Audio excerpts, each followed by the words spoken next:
All righty. Good to see you, Chris. How's it going? I'm great. Thanks for having me today. No, thanks for taking some time to chat with us.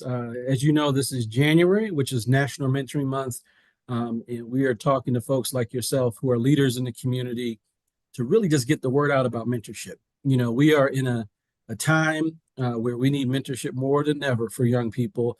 And you know what? None of us got here without a mentor, right? So we came up with this event, the Iconic Mentor Auction, actually during COVID, because we had in-person events and we had to pivot to a virtual event. And we came up with this event where we highlight leaders from all across the US around mentorship. We've had Shaq do this. We've had Carol Tomei. We've had Arthur Blank. We've had Roz Brewer. We've had a number of leaders like yourself who've stepped up to be a part of the Iconic Mentor Auction. So I appreciate you doing that. And we all know that you're the president of the Georgia Chamber, but I would love for you to introduce yourself briefly to all of our viewers so you get to know you. Sure. I'm Chris Clark, President CEO of the Georgia Chamber of Commerce. I've been in this role since 2010. Before that, I was Commissioner of the Department of Natural Resources, head of the Georgia Finance Authority, and Deputy Commissioner of the Department of Economic Development, but have been in chamber economic development, this public-private space, pretty much my whole career. And just excited to be here and excited and appreciative of what you guys do. Mentorship is absolutely critical. It's a key component of what we do at the Georgia Chamber, and excited to be part of this. Great. Well, thank you for that.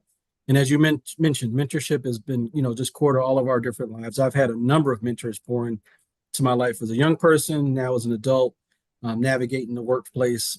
Tell me about a few mentors that have really impacted you in your life as you transition to get to where you are. It's interesting, Kwame, when you talk about mentorship, I went back several years ago and said, I'm going to write a note to all of my mentors that have ever helped me, both formally and informally. And listen, I wrote so many notes, I lost count. I've just been so blessed. But I wrote a book that came out last year in which I interviewed a lot of CEOs and a lot who had been mentors to me, and some that stand out are like former governor and current chancellor Sonny Perdue, who was my boss for 8 years, my friend for 30 plus years, mentored me and taught me about service, right? Craig Lesser, who's the CEO of Pendleton Consulting, was an incredible mentor of mine, taught me about how to be a better manager. And a great friend, Ernest Greer, who used to be my chairman years ago, told me that so much of what I was doing was wrong. I needed to really focus on people and love before I focused on all the other stuff I was busy worried about. And so I've just been blessed by men and women who've just poured into me throughout my whole career at the local level, at the state level, CEOs, business leaders. It's a real blessing, and I could talk all day about all of them. Yeah, you mentioned a few things. One is that you actually reached out and wrote a letter and thanked your mentors. I always encourage people to think about doing that because we get so busy with life, we forget about people who helped us. I reached out recently to my track coach, who was a big help to me when was making a lot of bad decisions as a teenager and went to jail. And he stuck by me and helped me get to where I am today. So I just reached out to him to see how he was doing. And you mentioned Ernest Greer. I consider him one of my mentors. Yeah. Me and Ernest, meet so every so often, and just gives me a lot of good advice. And he's in rooms that I'm not in sometimes, so he represents some of the things that we're doing, which I appreciate. But you've met tons of CEOs. You've been around this world. You've had a lot of experience in government, and now what you're doing.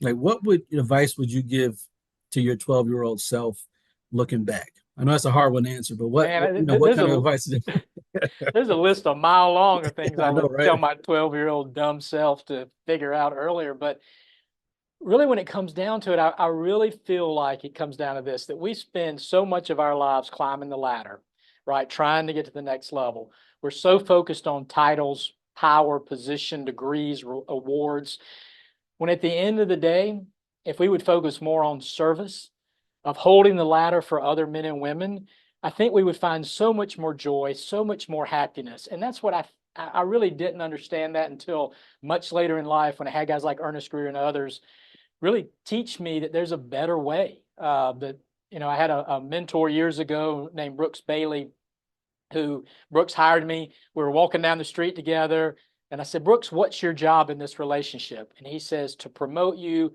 help you, and give you cover to do what God intended you to go do. And I think that's what I would tell my 12-year-old self is, don't worry about the title, don't worry about the degree, don't worry about all that. Just focus on how you help others, how you love others, and how you develop that servant's heart. I love that. And you said he provided cover for you, right? And we talk about defending potential quite a bit. I consider myself a defender of potential.